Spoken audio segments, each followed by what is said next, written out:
Welcome to science safari.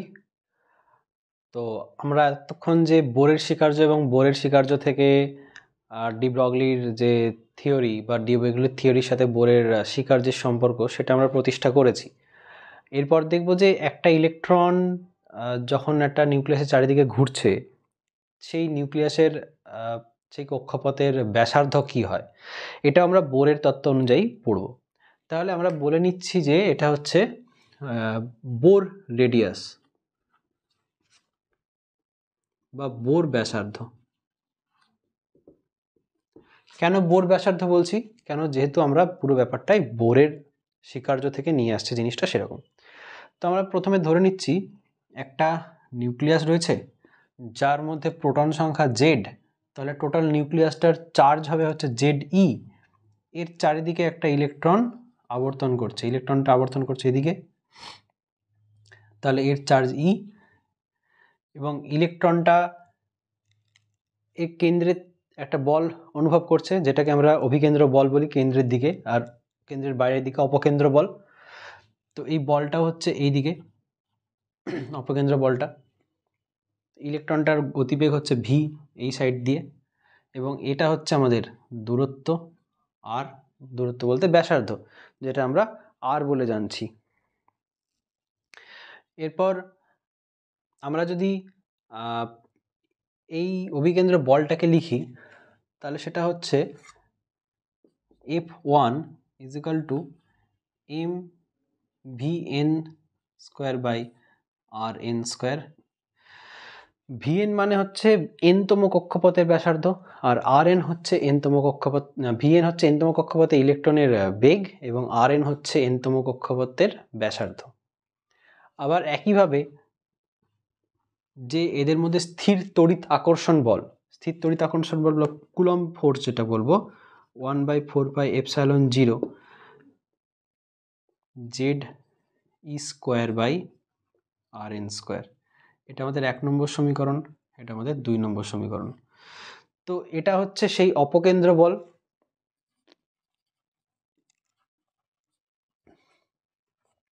আর এটা হচ্ছে তড়িৎ আকর্ষণ বল।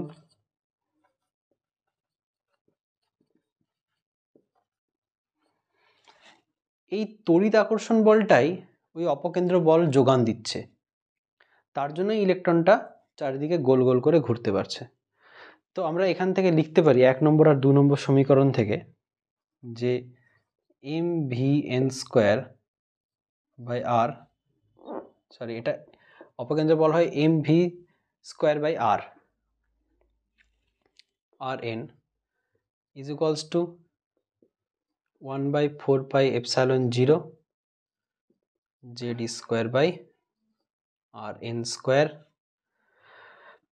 এবার এখান থেকে আমরা লিখব M V N square is equals to, এখান থেকে আর এনটা আর এদিকে আর এন আর একটা square cancel, 1/4πε0 Z square by R N. এটা আমাদের 3 নম্বর সমীকরণ।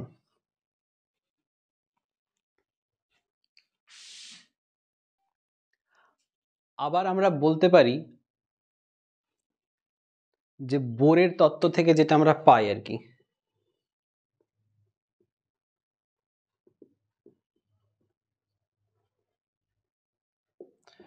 বোরের স্বীকার্য থেকে কি পেয়েছি, যে কৌণিক ভরবেগ এম ভি এন আর এন, এটা হলো আমাদের NH/2π, এটার পূর্ণ গুণিতকে থাকবে। তো এখান থেকে যদি আমরা ভি এর মানটা বের করে নিই, ভি এর মান এখান থেকে আমরা আসবে Vn is equals to NH/2π গুণিত 1/m ইন্টু আর এন। এটা আমাদের 4 নম্বর সমীকরণ। এবার এই 4 নম্বর সমীকরণের ভি এর মানটা আমরা বসাবো হচ্ছে এই 3 নম্বর সমীকরণে ভি এর জায়গাতে, ঠিক আছে? আমাদের এই 3 নম্বর সমীকরণের মধ্যে এই 4 নম্বর সমীকরণের মানটা আমরা বসিয়ে দিচ্ছি। তাহলে আমরা এটা লিখতে পারি m vn square is equals to 1 by 4 pi epsilon 0 z square by rn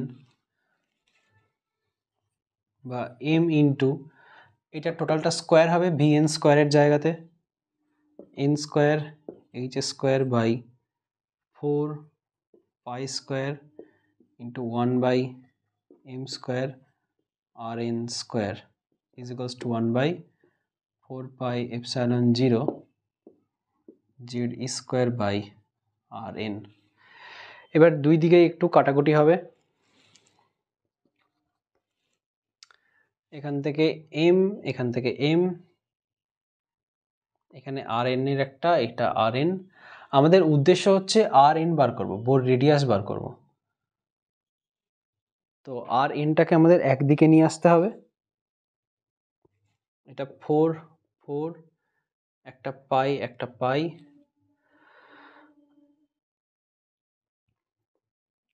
তাহলে দাঁড়ালো n square h square by pi into 1 by m rn is equals to 1 by epsilon 0 z square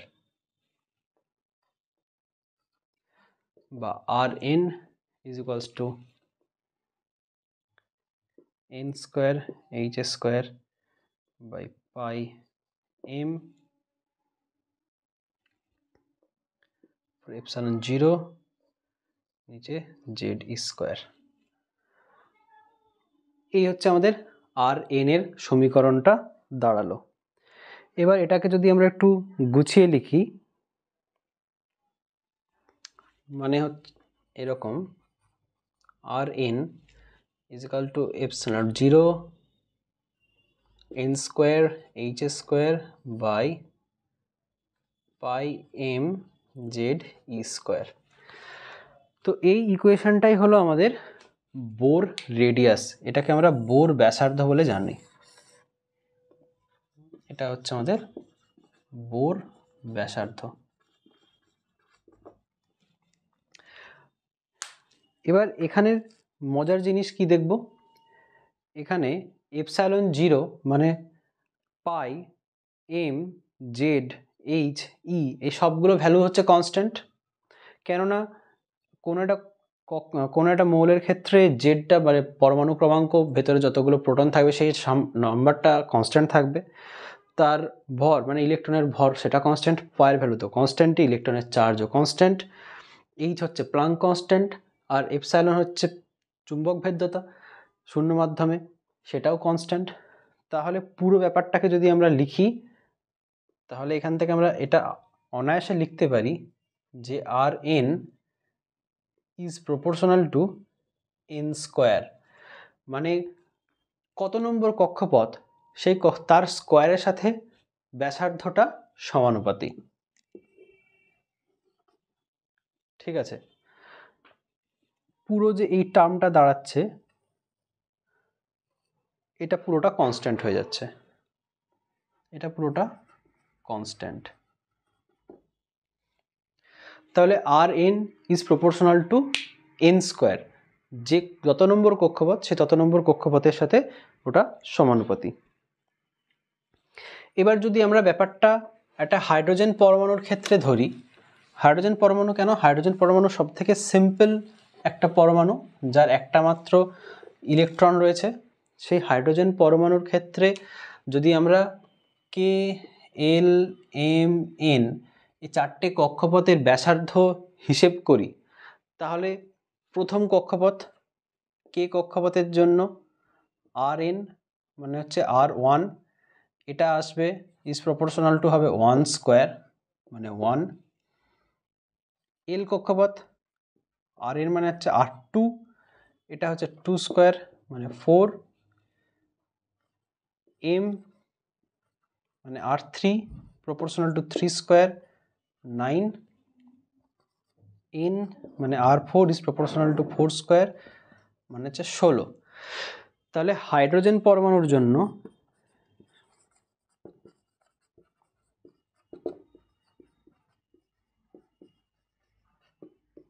bore ব্যাসার্ধের অনুপাত কি হবে? অনুপাত হবে 1:4:9:16, এই হবে আমাদের অনুপাত।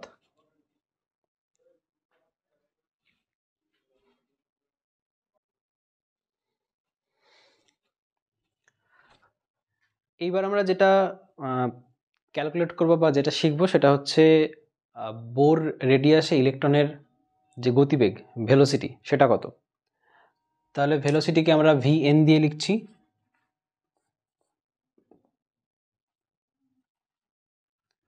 ইলেকট্রনের গতিবেগ।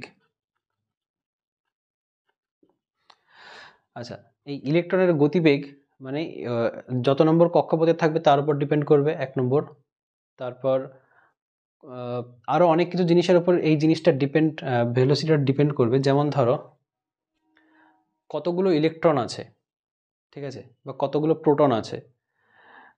তো এই ক্যালকুলেশন করার আগে আমরা লিখে নিই যে আর যে ব্যাসার্ধটা একটু আগে বার করলাম বোর রেডিয়াস, সে ব্যাসার্ধর মান ছিল ε0 n²h²/πm/z² এবার আমরা যে বোরের স্বীকার্য, সেই বোরের স্বীকার্য থেকে জানতে পারি যে mvr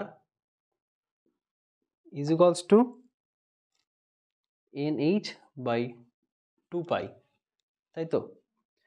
এখান থেকে v মানে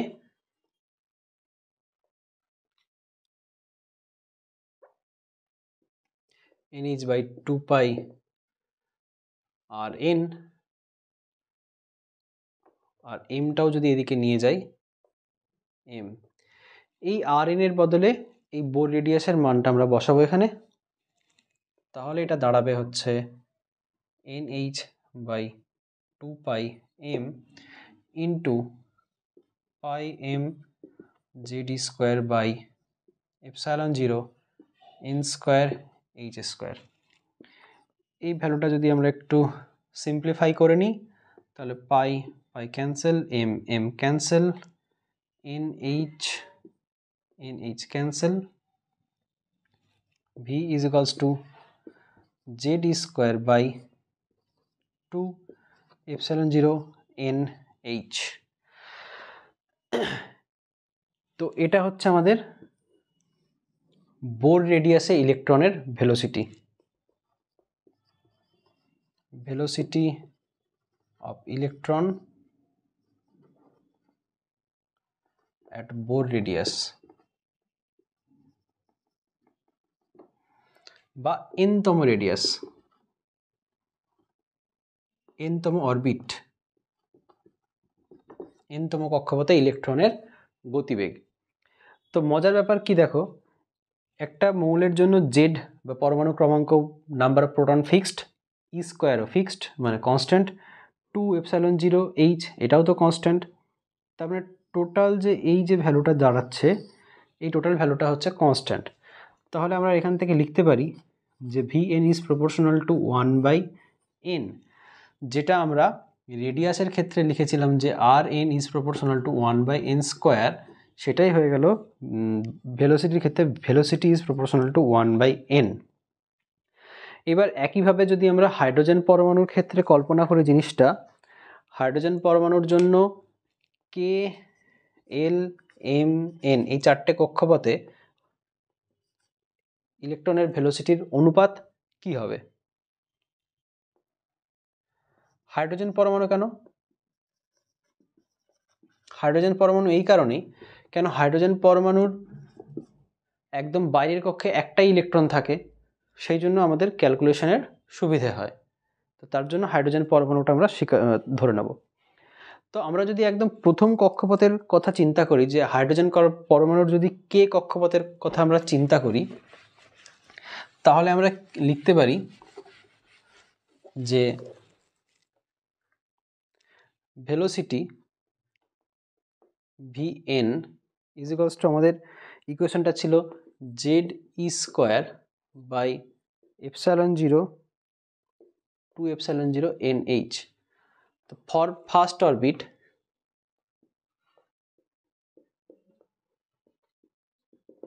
বা হাইড্রোজেন পরমাণুর প্রথম কক্ষের জন্য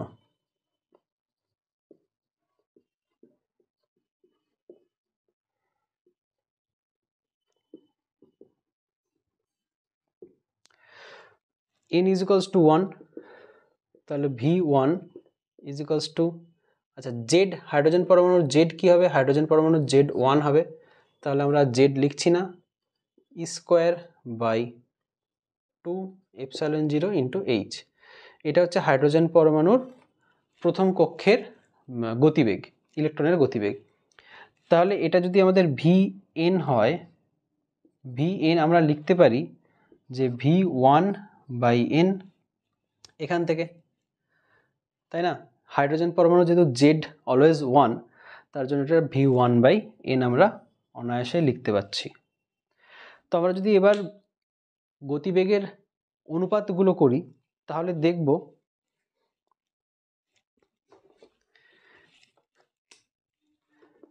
কে, এল, এম, এন, চারটে কক্ষপথ ধরে নিলাম। তো কে কক্ষপথে 1/1, এল কক্ষপথে 1/2, 1/3, 1/4।